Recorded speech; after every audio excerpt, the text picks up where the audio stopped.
मैं बहुत खूबसूरत लड़की थी और मेरे शरीर के कुछ अंग भी बाहर निकले हुए थे, इसलिए जो भी लड़का मुझे देखता तो वह मुझसे आकर्षित हो जाता। लेकिन मैं अपने मालिक के यहाँ काम करती थी, जिनकी उम्र लगभग 50 से 55 साल की रही होगी। लेकिन जब भी वह मुझे देखते तो एक जवान लड़के की तरह देखते थे।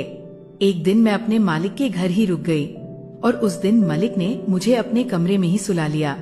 फिर आधी रात को उनका इतना बड़ा देखकर मेरे होश ही उड़ गए। फिर जब उन्होंने मेरे वहाँ छुआ तो मेरा नाम काव्या है। उम्र उस वक्त 16 साल की थी। मेरी माँ बहुत पहले इस दुनिया से चली गई थी और मेरे पापा पता नहीं कहाँ चले गए थे। मैं बस यही जानती थी कि एक रोज मुझे शहर से बहुत दूर एक बहुत ही आलीशान बंगले में लाकर छोड़ दिया गया। वो बंगला मनीष यादव का था, एक बड़ा आदमी, नामी बिजनेसमैन। उनके घर में काम करने वालों की कमी नहीं थी, लेकिन मेरे लिए जगह अलग थी। मुझे बताया गया कि मनीष सर ने मुझे पढ़ाने, लिखाने और अच्छा जीवन देने के लिए वहाँ रखा है। शुरुआत में सब कुछ एक सपने जैसा था। नया कमरा, नई किताबें, रोज साफ सजी हुई थाली में खाना, स्कूल के लिए गाड़ी। लेकिन जो चीजें सबसे ज्यादा बदल रही थीं, वो थी नजरें। मनीष यादव मुझे एक अलग तरह से देखते थे। वो नजरें जो एक पिता की नहीं, एक और तरह की थी। पहले मुझे लगता था शायद मैं ज्यादा सोच रही हूँ, लेकिन वक्त के साथ उनके स्पर्श, उनका मेरे कमरे में आना और मेरी नींद के वक्त मेरे माथे को सहलाना, सब कुछ ज्यादा ही हो गया था। एक रात जब मैं सोने जा रही थी, मैंने देखा कि मेरे कमरे का दरवाजा अध खुला था। कमरे की लाइट बंद थी, लेकिन बाहर से आती हल्की रोशनी में मैंने देखा कोई था। मैं चुपचाप बिस्तर पर लेटी रही। दरवाजा धीरे से खुला, किसी के कदम अंदर आए। मेरी धड़कनें तेज हो गई। फिर कोई मेरे बिस्तर के करीब आया। मैं सांस रोककर लेटी रही।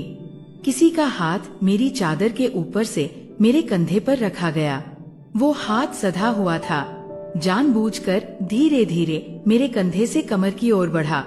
मैंने अपनी आंखें बंद रखीं। दिल में डर था और दिमाग में सवाल। कुछ पल बाद वो हाथ हट गया। दरवाजा फिर से बंद हुआ। मैं उठकर बैठ गई, पसीने से भीग चुकी थी। सुबह जब मैं नीचे गई तो नाश्ते की मेज पर मनीष सर पहले से बैठे थे। कैसी नींद आई काव्या? उन्होंने पूछा। ठीक, मैंने नजरें झुका ली। उनकी आंखें कुछ और कह रही थी और मैं समझने लगी थी अब जो हो रहा था वो सिर्फ देखभाल नहीं थी। कुछ दिन बाद घर में एक और आदमी था, नमन। वो मनीष सर का पुराना नौकर था, हर काम करता था, लेकिन उसकी आंखें हमेशा मेरे पीछे घूमती थी। वो हद से ज्यादा बातें करने की कोशिश करता, कभी कभी ऐसी बातें जो एक नौकरानी से नहीं की जाती। काव्या जी, आप बहुत अलग हैं इस घर में, वो एक बार बोला था। मैंने उसे नजरअंदाज कर दिया, लेकिन मैं जान गई थी नमन भी कुछ छुपा रहा है। वो भी आधी रात को जगता है, किसी के कमरे के बाहर आता जाता है। मुझे उसकी नजरें अब डराने लगी थी। एक दिन मनीष यादव ने मुझसे कहा, काव्या चलो बाहर घूमाते हैं, तुम्हारा मन थोड़ा हल्का हो जाएगा। मैं मना नहीं कर सकी। हम विदेश चले गए, सिंगापुर। वहाँ का होटल, वहाँ के बाजार, वो हवा, सब कुछ नया था। मैंने पहली बार अपना मोबाइल फोटो से भर दिया। और एक रात जब हम डिनर के लिए बाहर गए थे, बारिश हो गई। मेरे कपड़े पूरी तरह भीग चुके थे। होटल पहुंचकर मनीष सर ने कहा, तुम नहाकर बदल लो, बीमार पड़ जाओगी। मैंने सिर हिला दिया, लेकिन जब मैं नहाकर निकली तो मेरा टॉवल बाथरूम में ही गिर गया था। मैंने झेंपते हुए दरवाजा खोला और सामने मनीष सर खड़े थे। उनकी आंखों ने जो कहा मैं समझ गई थी। उन्होंने कहा, काव्या तुम बड़ी हो गई हो। मैं चुप थी। उन्होंने मेरी ओर एक कदम बढ़ाया और फिर खुद ही रुक गए। तुम सो जाओ, कल सुबह जल्दी निकलना है। और वो चले गए। अगली सुबह की हवा कुछ बदली बदली सी थी। होटल के शीशे से बाहर देखकर मैं खो गई। नीचे सिंगापुर की सड़कें भीगी हुई थी और सूरज बादलों से झांक रहा था। मुझे अब भी रात की बातें याद थीं। उनका यूं दरवाजे पर खड़ा होना, वो एक कदम आगे आना और फिर खुद ही रुक जाना। क्या वो सिर्फ देखभाल थी या कुछ और? क्या मैं इस सब के लिए तैयार थी? काव्या, नीचे आओ, ब्रेकफास्ट रेडी है। मैंने उनकी आवाज सुनी और जल्दबाजी में कपड़े पहनकर नीचे आई। वो हमेशा की तरह तैयार बैठे थे, पर इस बार उनकी आंखों में कुछ और था। एक नरमी, एक चाह और एक छुपी हुई बेचैनी। आज हम शहर घूमने चलेंगे, उन्होंने कहा। मैंने सिर हिलाया। बाजार की चहल पहल और मनीष यादव की चुप्पी, बाजार में सब कुछ रोशनी और रौनक से भरा था। लेकिन मनीष यादव आज कुछ कम बोले। हर दुकान पर वो मेरी पसंद पूछते, लेकिन हर जवाब के बाद कुछ देर मेरी आंखों में देखते। कभी कभी वो अपने आप में खो जाते, शायद कुछ कहने की कोशिश करते, लेकिन खुद ही रुक जाते। क्या मैं आपको परेशान कर रही हूँ? मैंने अचानक पूछ लिया। वो थोड़ा चौंके, फिर बोले, नहीं, तुम बस बड़ी हो रही हो और मैं समझ नहीं पा रहा कि तुम्हें कैसे देखूं। वापसी की रात, होटल का अंधेरा और एक फैसला। उस रात होटल लौटते समय बारिश दोबारा शुरू हो गई। मैं भीग चुकी थी और इस बार अंदर आते ही मनीष यादव ने कहा, तुम नहाकर सीधे सो जाना, कुछ जरूरी बात कल करेंगे। मैंने बाथरूम का दरवाजा बंद किया। भीगते हुए बाल, ठंडी हवा और मनीष यादव की आंखें, सब मेरे जहन में घूमने लगी। नहाकर निकली तो मेरी नाइटी हल्की और गीली थी। कमरे की लाइट मंद थी और मैं अकेली थी, या शायद नहीं। दरवाजा खुला, नमन अंदर आया। नमन की हदें और मेरी पहली चीख, काव्या जी, क्या आप ठीक हैं? वो बेशर्मी से मेरी ओर देख रहा था। उसकी आंखों में वही घूरती हुई नजर जो मैंने कई बार महसूस की थी। तुम यहाँ क्या कर रहे हो? मैंने सख्ती से कहा। वो बोला, बस देखने आया था। अकेली हो तो? कोई जरूरत हो तो? वो मेरी तरफ बढ़ा। मेरी सांसें रुक गईं। मैंने एक कदम पीछे हटाया और तभी नमन, मनीष यादव की आवाज गूंजी। वो तुरंत दरवाजे से हट गया। मनीष यादव कमरे में आए और उसकी गर्दन पकड़कर बोले, अगर अगली बार काव्या के पास देखा तो तेरी ज़बान खींच लूंगा, समझा? नमन डर के मारे कमरे से निकल भागा। उस रात पहली बार मैं टूटी में फर्श पर बैठ गई। मेरी आंखों से आंसू गिर रहे थे। मनीष यादव ने मुझे देखा। पहली बार उन्होंने मुझे कुछ कहे बिना मेरे सिर पर हाथ रखा। तुम्हें कोई तकलीफ नहीं होगी काव्या, जब तक मैं जिंदा हूँ कोई तुम्हें छू नहीं सकता। उनकी आवाज थरथरा रही थी। आपने मुझे बचाया, लेकिन क्यों? मैंने पहली बार सवाल पूछा। वो चुप हो गए। क्या आप मुझे इसलिए लाए कि मैं आपको अच्छी लगती हूँ? मनीष यादव मेरे पास बैठ गए। उनकी आंखों में झील सी गहराई थी।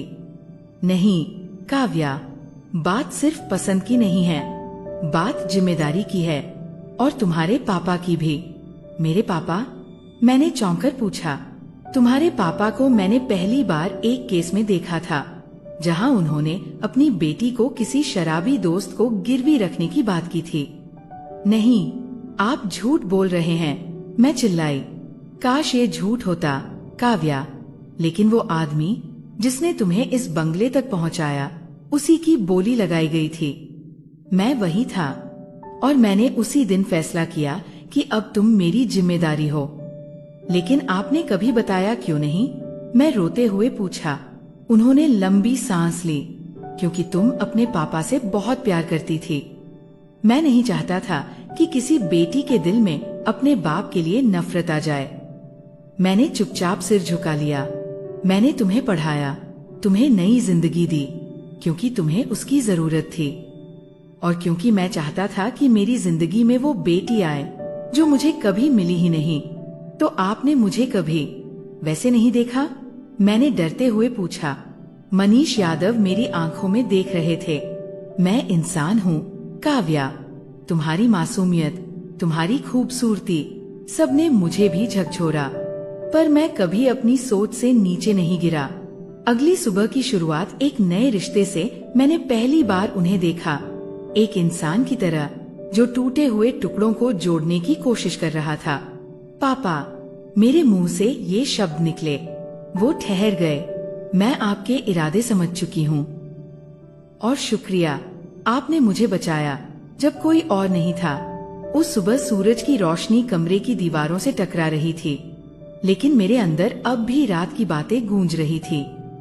पापा, ये शब्द मेरे होठों से यूं निकला जैसे सालों की कोई टीस टूटकर बाहर आई हो। मैंने उन्हें देखा, मनीष यादव, एक ऐसा आदमी जो अब सिर्फ सर नहीं, मेरा पापा था। उन्होंने धीरे से मेरा सिर अपनी गोद में रखा। काव्या, तुमने मुझे आज जो दिया वो मैं कभी खुद से नहीं मांग सकता था, उन्होंने धीमे से कहा। उनकी आवाज में एक सुकून था, जैसे उन्हें भी सालों बाद एक नाम मिला हो। पिता, उस दिन हमने कोई बड़ा काम नहीं किया, बस साथ नाश्ता किया, साथ होटल के गार्डन में बैठे, और मैंने पहली बार बिना किसी डर के उनकी आंखों में देखा। पापा, क्या आप मुझे स्कूल भेजेंगे जब हम वापस लौटेंगे? नहीं, अब कॉलेज। अब तुम बड़ी हो गई हो और तुम्हारा हक है कि तुम उस मुकाम तक जाओ जहाँ तुम्हारा असली स्थान है। मैं मुस्कुरा दी। बहुत दिनों बाद दिल से मुस्कुराई थी। जब हम भारत लौटे, बंगले में माहौल पहले जैसा नहीं था। नमन अब उस घर में नहीं था। पापा ने उसे सिंगापुर से लौटते ही निकाल दिया था। उसने तुम्हारी आंखों में डर देखा था और मैंने वो डर नहीं देखा। पापा ने कहा, अब ये घर सिर्फ तुम्हारा है और जो भी इसमें रहेगा वो तुम्हारी मर्जी से रहेगा। मैंने कॉलेज में एडमिशन लिया। पापा ने मुझे एक नई स्कूटी दी।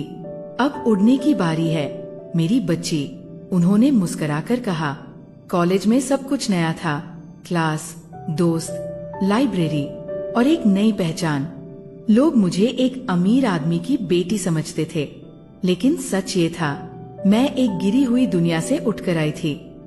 एक रात पापा मेरे कमरे में आए, पहली बार, बिना किसी डर के। काव्या, क्या तुम्हें कभी अपनी माँ की याद आती है? मैंने सिर झुका लिया। मैंने कभी उन्हें ठीक से देखा ही नहीं, बस उनकी एक फोटो है मेरे पास। उन्होंने एक एल्बम आगे बढ़ाया। उसमें मेरी माँ की तस्वीर थी, मेरे बचपन की, और एक तस्वीर जिसमें मेरे पापा, यानी जैविक पिता, नशे में धुत किसी जुए की दुकान पर बैठे थे। ये सच्चाई है काव्या। मैं चाहता था कि तुम अपने अतीत से ऊपर उठो।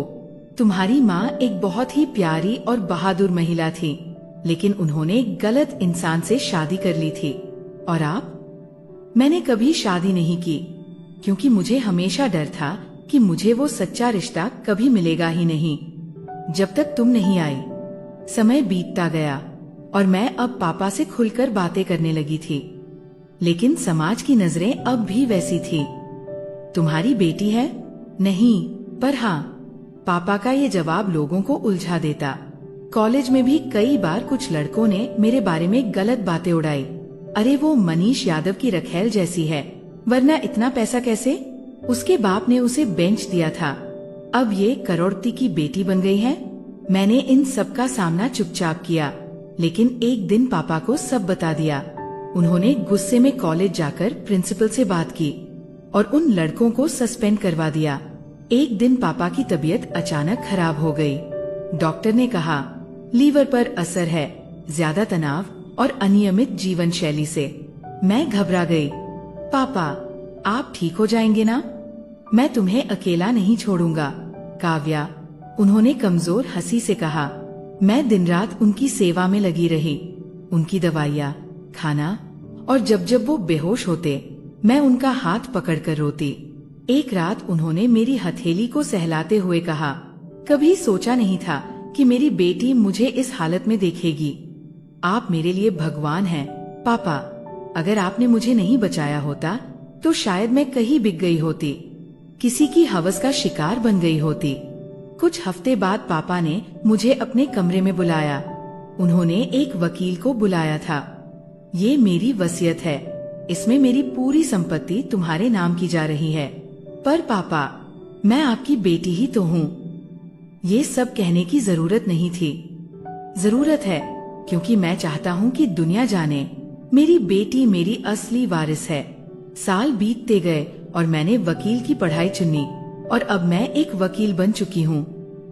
पापा अब स्वस्थ हैं और मेरे ऑफिस में मेरे साथ ही बैठते हैं। हमने मिलकर एक संस्था बनाई, कवच, जो उन लड़कियों की मदद करती है जिन्हें उनके परिवार ने छोड़ दिया है। हर दिन जब मैं किसी नई लड़की को बचाती हूँ तो मुझे अपनी कहानी याद आती है। मैं जानती हूँ हर लड़की को एक मनीष यादव चाहिए जो उसे इंसान की तरह देखे, लड़की की तरह नहीं। और हर पिता को समझना चाहिए कि बेटी सिर्फ शरीर नहीं होती, वो आत्मा होती है, भरोसा होती है। तो दोस्तों, ये कहानी यहीं पर खत्म होती है। उम्मीद है कि आपको पसंद आई होगी। अगर ये कहानी आपको पसंद आती है तो इस वीडियो को एक लाइक और हमारे इस चैनल कहानी स्ट्रीम को जरूर सब्सक्राइब करिएगा। और हाँ, बेल आइकन को ऑल पर सेट करना मत भूलिएगा। हम मिलते हैं अगले वीडियो में। धन्यवाद।